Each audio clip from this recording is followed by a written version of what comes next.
Décret numéro 2017. Évoqué depuis plusieurs semaines, la liste du nouveau gouvernement a été officiellement annoncée vendredi soir par le secrétaire général du gouvernement. Pas de gros bouleversements au sein de l'équipe en place investie sur les chantiers du PAG. 13 ministres conservent leur portefeuille avec à leur tête Abdoulaye Biotchane, ministre d'État chargé du plan et du développement. Idem à la tête des grands ministères régaliens, Joseph Djogbenou, Aurélien Agbenonsi et Romuald Wadani sont maintenus respectivement à la justice, aux affaires étrangères et aux finances. Comme il faut passer par une première période.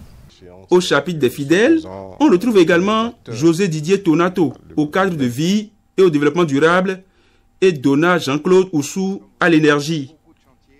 Et on a vu une équipe revigorée. Ce qui était annoncé dans certaines chapelles politiques comme un remaniement d'ampleur n'a nullement ébranlé le ministre Sakalafia, qui conserve son portefeuille à l'intérieur et à la sécurité, Alassane Seydou au ministère de la Santé, Barnabé Dassigli toujours à la décentralisation.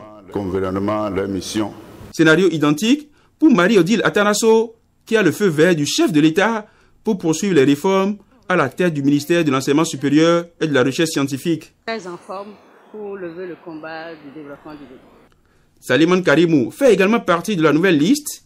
Ces choix pour le secteur de l'enseignement maternel et primaire devront être maintenus et consolidés.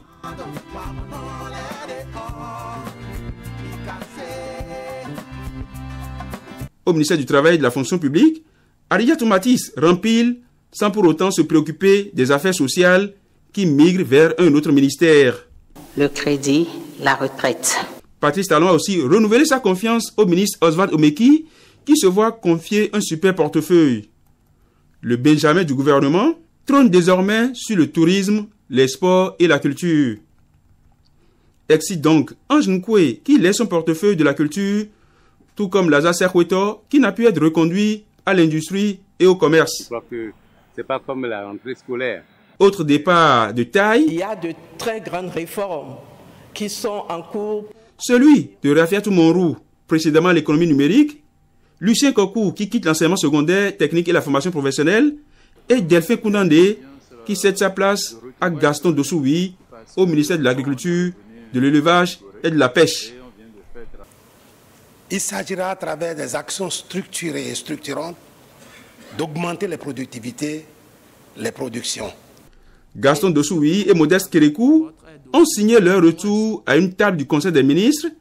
Ces deux acteurs entrent dans la lignée des anciens ministres qui retrouvent des portefeuilles ministériels dans un nouveau gouvernement. Le ministère de la Défense, laissé vacant par Candide Azanaï, a désormais un occupant. C'est Fortuné Alain Nouati qui prend les rênes de ce ministère. Quelques nouveaux visages sont à découvrir au détour de ce remaniement.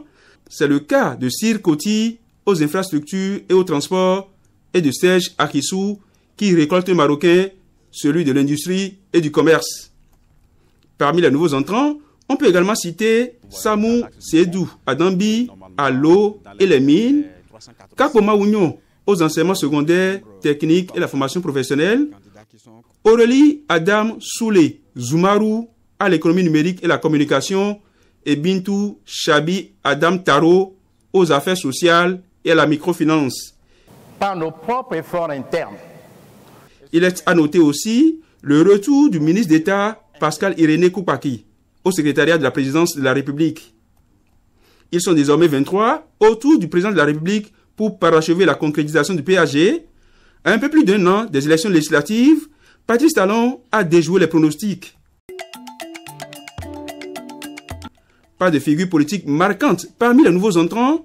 Le patron de l'exécutif a coupé court aux rumeurs de remaniement d'ampleur agitées dans certains milieux politiques.